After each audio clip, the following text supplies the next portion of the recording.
Doctor ortho Ayurvedic oil and capsule, अब दर्द भी घुटने टेकेगा। भारत अमेरिका व्यापारिक समझौते पर सीएम धामी का बयान, कहा किसान और हर वर्ग के व्यक्ति को मिलेगा लाभ।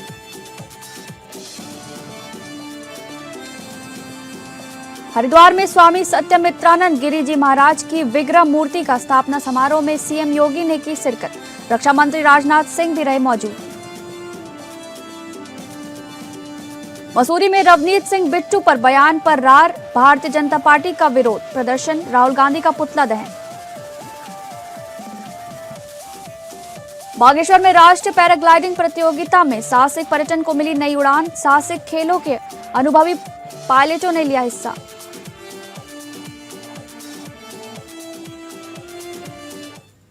नमस्कार, आप सभी का स्वागत है उत्तराखंड न्यूज में। मैं हूं आपके साथ शालिनी राणा। शुरुआत करेंगे उत्तराखंड से जुड़ी खबरों की। भारत और अमेरिका के बीच हुए व्यापारिक समझौते को लेकर उत्तराखंड के मुख्यमंत्री ने इसे एक ऐतिहासिक कदम बताते हुए इससे न केवल किसानों को बल्कि हर वर्ग के व्यक्ति को लाभ होने की बात कही। उन्होंने उत्तराखंड की जनता की ओर से प्रधानमंत्री नरेंद्र मोदी को बधाई देते हुए कहा कि ट्रंप और मोदी की वार्ता के बाद टैरिफ 50% से घटकर 18 पर आ गया, जिसका न केवल किसानों को फायदा होगा बल्कि अन्य क्षेत्र के लोगों को भी फायदा होगा। योग गुरु बाबा रामदेव ने कहा कि जो अमेरिका ने टैरिफ कम किया है वो कोई उपहार नहीं है बल्कि ये भारत की ताकत है।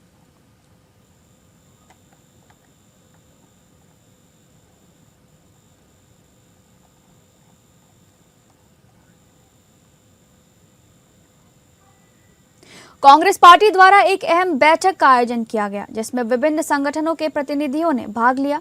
ये बैठक अंकिता भंडारी हत्याकांड को लेकर राजधानी देहरादून के परेड ग्राउंड में 8 तारीख को प्रस्तावित महापंचायत के संबंध में आयोजित की गई। बैठक के बाद पूर्व मुख्यमंत्री हरीश रावत ने महापंचायत को लेकर कांग्रेस के रुख को स्पष्ट किया। हमने अपने साथ जुड़े लाइफ माइंडेड साथियों, कर्मचारियों, संगठनों और विभिन्न सामाजिक संगठनों के बातचीत की। कमला पंत और रवि चोपड़ा सहित अन्य लोगों से चर्चा के बाद ये निर्णय लिया गया कि कांग्रेस पार्टी 8 तारीख की महापंचायत में पूरे जोश और मजबूती के साथ भाग लेगी और उसे पूर्ण समर्थन देगी। राज्य के लोगों और सभी संगठनों से अपील है कि वे इस महापंचायत का पूरा समर्थन करें और बड़ी संख्या में इसमें शामिल हों।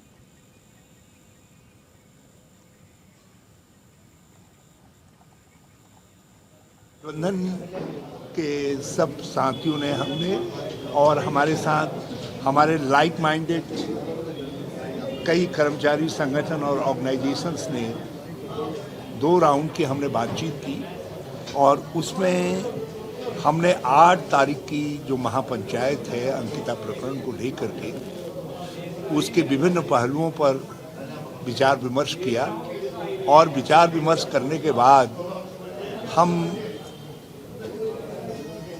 श्रीमती कमला पंत जी, रवि चोपड़ा जी आदि से बातचीत करने के बाद हमने ये निर्णय लिया कि हम 8 तारीख की महापंचायत में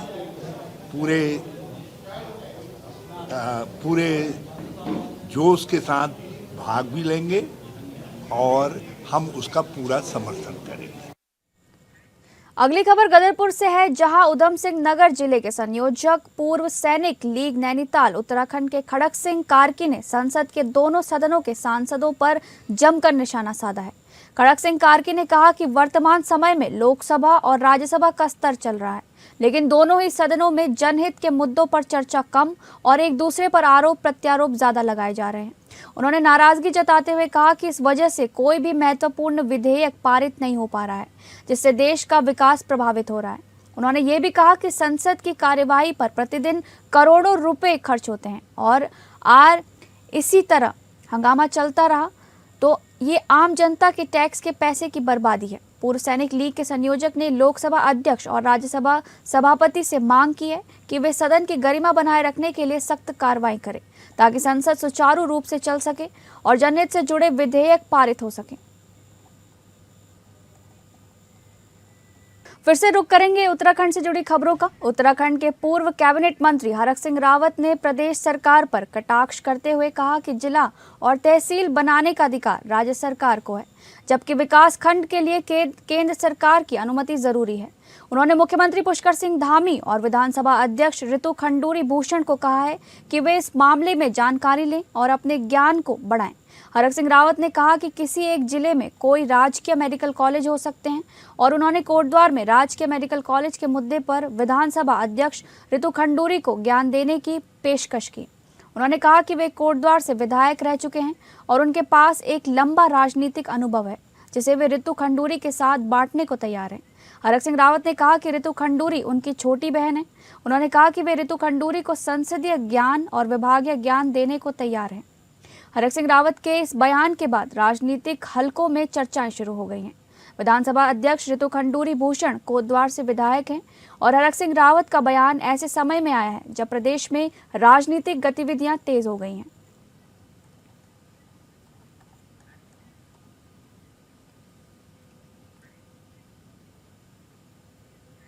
भारतीय जनता पार्टी मसूरी मंडल द्वारा केंद्रीय मंत्री सरदार रवनीत सिंह बिट्टू पर कांग्रेस नेता राहुल गांधी द्वारा संसद परिसर में हमारे आदित्य टिप्पणी के विरोध में शहीद भगत सिंह चौक पर पुतला दहन कार्यक्रम आयोजित किया गया, जिसमें दर्जनों भाजपा कार्यकर्ताओं ने कांग्रेस के नेता राहुल गांधी का पुतला दहन किया और अपना आक्रोश व्यक्त किया। इस दौरान भाजपा कार्यकर्ताओं ने राहुल गांधी के खिलाफ जमकर नारेबाजी की और सिख समाज के प्रति दिए गए बयान पर सार्वजनिक रूप से माफी मांगने की मांग की। भाजपा मसूरी मंडल अध्यक्ष रजत अग्रवाल ने कहा कि आज पूरे विश्व में सिख समाज आहत है और उनमें कांग्रेस को लेकर भारी नाराजगी व्याप्त है। उन्होंने कहा कि कांग्रेस पार्टी द्वारा 1984 में भी सिख समुदाय के साथ अन्याय किया गया और राहुल गांधी ने किस प्रकार की भाषा का प्रयोग किया है वह निंदनीय है।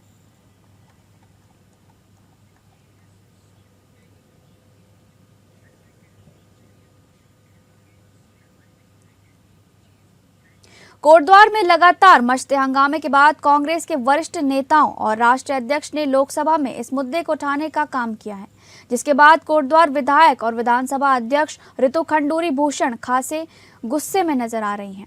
ऋतु खंडूरी भूषण ने तमाम नेताओं को आड़े हाथ लेते हुए कहा कि जो लोग कोटद्वार पहुंच रहे हैं वो मामले को शांत करने पहुंच रहे हैं या मामले को भड़काने।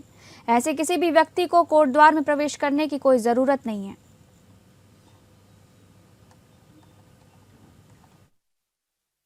इस तरह की बातचीत हो रही है ऐसे कि कोटद्वार में रहना दिक्कत की बात है। ये बिल्कुल गलत इंप्रेशन जा रहा है पूरे भारतवर्ष में और मैं इसका खंडन करती हूँ।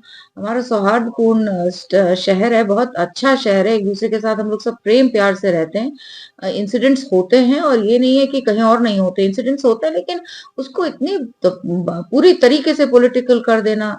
लगातार इंटरव्यूज हो रहे हैं, पता नहीं कौन कौन पहुंच रहे हैं, क्या करने पहुंच रहे हैं, क्या वो वहां मसला खत्म करने पहुंच रहे हैं, सुलझाने पहुंच रहे हैं या उसको और उलझाने पहुंच रहे हैं। कुछ समझ नहीं आ रहा है कि किस तरह की नैरेटिव फैलाई जा रही है और बिना बात के कोई कारण नहीं होना चाहिए इस तरह का। हम सक्षम है हम सुलझाने में। आपसे हाथ जोड़कर निवेदन करते हैं कि कोटद्वार आना बंद करिए। आम जनमानस को केंद्र और राज्य सरकार की जन कल्याणकारी योजनाओं का लाभ एक ही स्थान पर उपलब्ध कराने तथा जन समस्याओं के त्वरित एवं प्रभावी समाधान के उद्देश्य से प्रदेश भर में जन जन की सरकार जन जन के द्वार अभियान संचालित किए जा रहे हैं। इसी कड़ी में रुद्रप्रयाग जनपद की न्याय पंचायत सतेरा खाल के अंतर्गत ग्राम कमेड़ा में प्रशासन गांव की ओर बहुउद्देश्य शिविर का आयोजन किया गया। शिविर की अध्यक्षता प्रभारी सचिव रुद्रप्रयाग डॉक्टर राजेश कुमार ने की। उन्होंने कार्यक्रम स्थल पर पहुंचकर विभिन्न विभागों द्वारा लगाए गए स्टॉलों का निरीक्षण किया तथा अधिकारियों को निर्देशित किया कि अधिक से अधिक पात्र लाभार्थियों को योजना का लाभ मौके पर ही प्रदान किया जाए।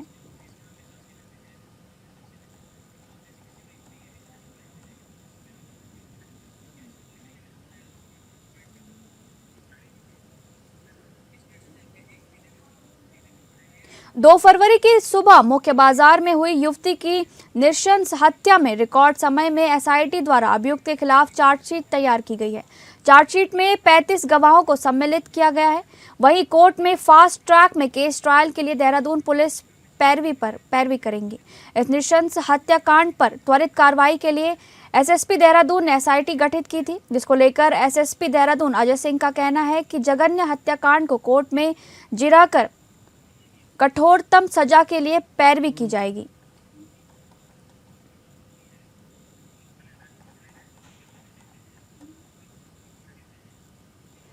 जनपद उधम सिंह नगर में सड़क दुर्घटनाओं का ग्राफ दिन प्रतिदिन बढ़ता जा रहा है। आए दिन सड़क दुर्घटना आम हो गई है, जिसमें लोगों की जान भी जा रही है। तो वहीं यातायात के नियमों के पालन की अनदेखी एक बड़ा कारण इन दुर्घटनाओं में देखी जा रही है, जिसको लेकर जनपद के जसपुर में मिलेनियम इंटरनेशनल स्कूल के छात्र छात्राओं ने हाईवे पर लोगों को सड़क सुरक्षा के प्रति जागरूक किया और यातायात के नियमों के पालन करने को लेकर हिदायत दी।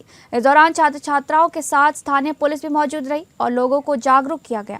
छात्र छात्राओं ने बताया कि आजकल बिना हेलमेट के और बिना सीट बेल्ट लगाए लोग गाड़ी चला रहे हैं, क्योंकि जितनी भी दुर्घटना हो रही हैं उन सब का कारण लापरवाही है। पैम्पलेट के माध्यम से लोगों को जागरूक किया गया कि सुरक्षित तरीके से गाड़ी चलाएं और अपने परिवार को सुरक्षित रखें।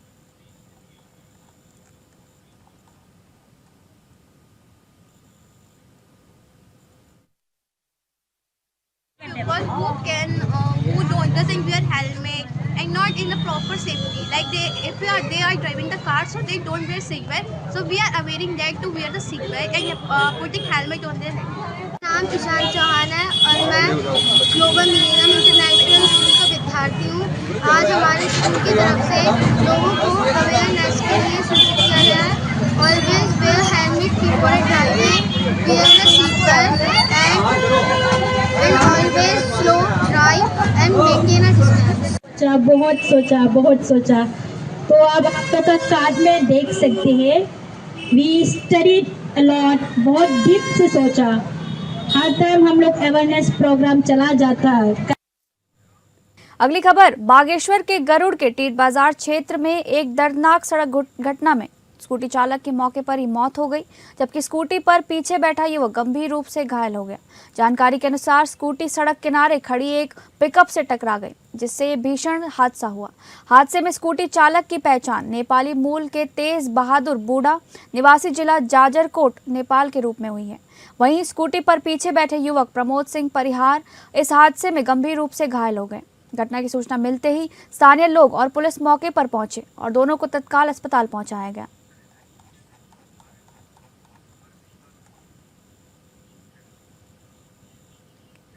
उत्तराखंड के कपकोट तहसील के बिचला दानपुर क्षेत्र में एक ट्रक चालक के साथ पुलिसकर्मियों द्वारा मारपीट और जबरन फंसाने का आरोप लगाया गया है। पीड़ित ट्रक चालक पान सिंह कोरंगा ने आरोप लगाया है कि नैनीताल जिले की जुलीकोट चौकी में रात के समय पुलिसकर्मियों ने उनके साथ मारपीट की और उन्हें संगीन अपराध में फंसा दिया। इस मामले में पूर्व जिला पंचायत अध्यक्ष हरीश ऐठानी ने पीड़ित वाहन चालक के साथ संयुक्त रूप से प्रेस वार्ता कर पुलिस की कार्यशैली पर गंभीर सवाल उठाए हैं। हरीश ऐठानी ने कहा कि उत्तराखंड में गांवों से लेकर महानगरों तक वाहन चलाने वाले ग्रामीण चालकों को लगातार निशाना बनाया जा रहा है।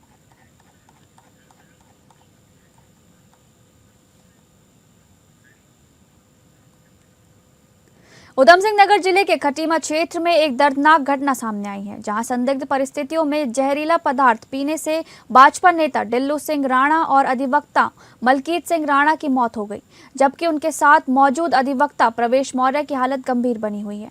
जानकारी के अनुसार तीनों एक विवाह समारोह में शामिल होकर ग्राम सेजना की ओर से लौट रहे थे। इसी दौरान कंजाबाग स्थित शराब भट्टी से शराब की बोतल खरीदकर जानकी मंडप के पास बैठकर जैसे ही शराब पीनी शुरू की, उनकी तबीयत अचानक बिगड़ गई। सभी को तत्काल नागरिक अस्पताल खटीमा लाया गया, जहां प्राथमिक उपचार के बाद उन्हें हायर सेंटर रेफर किया गया।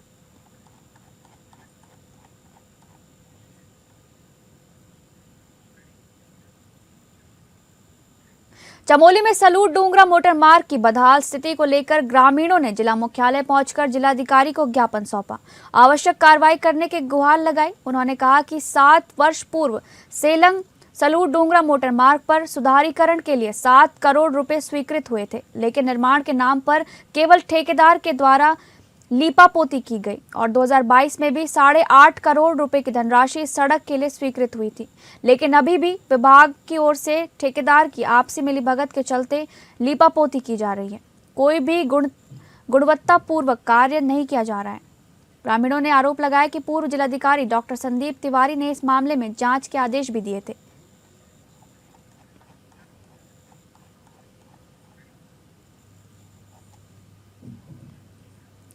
रक्षा मंत्री राजनाथ सिंह, केंद्रीय मंत्री मनोहर लाल खट्टर और उत्तर प्रदेश के मुख्यमंत्री योगी आदित्यनाथ हरिद्वार पहुंचे। मुख्यमंत्री पुष्कर सिंह धामी ने जॉली ग्रांट एयरपोर्ट पर उनका स्वागत किया। इसके बाद वे सप्तऋषि आश्रम में गुरु समाधि और मूर्ति आवरण समारोह में शामिल हुए। ये कार्यक्रम एक महत्वपूर्ण धार्मिक आयोजन है जिसमें देश भर से संतों और गणमान्य व्यक्तियों की उपस्थिति है। इस अवसर पर सुरक्षा के कड़े इंतजाम किए गए हैं और सप्तऋषि आश्रम के आसपास अतिरिक्त पुलिस और सुरक्षा बल तैनात किए गए हैं।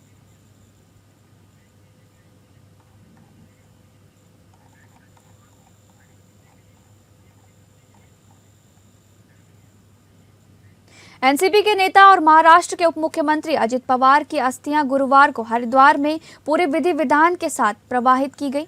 राष्ट्रवादी युवा कांग्रेस राष्ट्रीय अध्यक्ष धीरज शर्मा अस्थियों को लेकर हरिद्वार पहुंचे, जहां वीआईपी घाट पर पूरे विधि विधान के साथ अस्थियों को विसर्जित किया गया। धीरज शर्मा ने कहा कि राष्ट्रवादी युवा कांग्रेस ने अजित दादा की अस्थियों को देश की सभी पवित्र नदियों में प्रवाहित करने का निर्णय लिया है, जिसके तहत हरिद्वार और इसके बाद बनारस और दूसरी पवित्र नदियों में अजित पवार की अस्थियों को विसर्जित किया जाएगा। महाराष्ट्र की लाडली बहन योजना को अजित पवार के नाम पर किए जाने के सवाल पर उन्होंने कहा कि अजित दादा ने पूरे महाराष्ट्र के लिए जो काम किया, उसके बाद सभी चाहते हैं कि उस योजना से उनका नाम जोड़ा जाए। देखिए, लोग महाराष्ट्र में बहुत भावुक हैं और लाखों लोग उनके असमझ जाने से बहुत दुखी हैं। सब लोग ये चाहते हैं कि अजीत दादा पवार, उनका नाम हमेशा हमेशा के लिए अमर रहे। उन्होंने जिस तरीके से महाराष्ट्र का विकास किया था, वैसा नेता महाराष्ट्र में अभी तक कोई नहीं हुआ।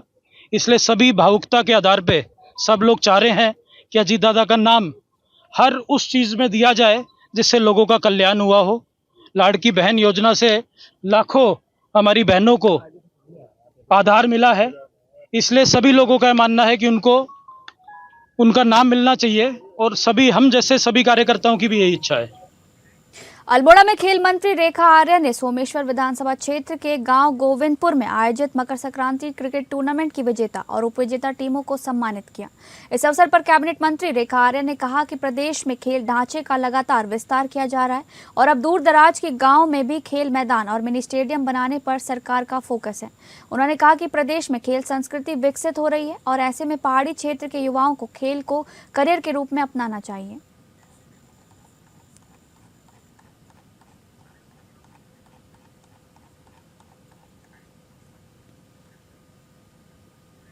देहरादून के परेड ग्राउंड में शोभा यात्रा निकाले जाने के साथ उत्तरायणी कौथिग महोत्सव 2026 का आगाज हो चुका है।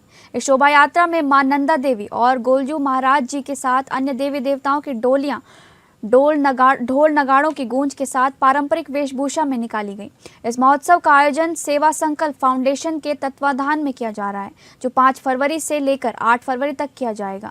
उत्तरायणी कौथिग महोत्सव का मुख्य उद्देश्य उत्तराखंड के समस्त क्षेत्रों के पारंपरिक तौर तरीकों को दर्शाना और बढ़ावा देना है, जिसके लिए उत्तराखंड के प्रत्येक जिले से लगभग 7 से 8 स्टॉल इस महोत्सव में देखने को मिलेंगे, जिससे पारंपरिक वेशभूषा के साथ साथ पारंपरिक व्यंजनों का लुत्फ भी उठाया जा सकेगा।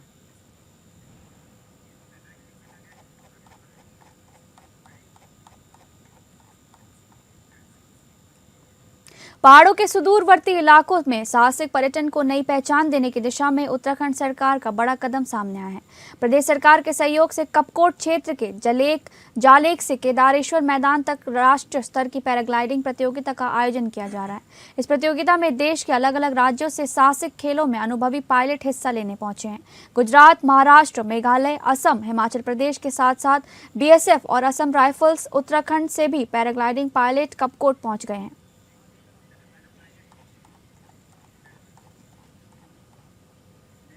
फिलहाल उत्तराखंड न्यूज में बस इतना ही। नमस्कार।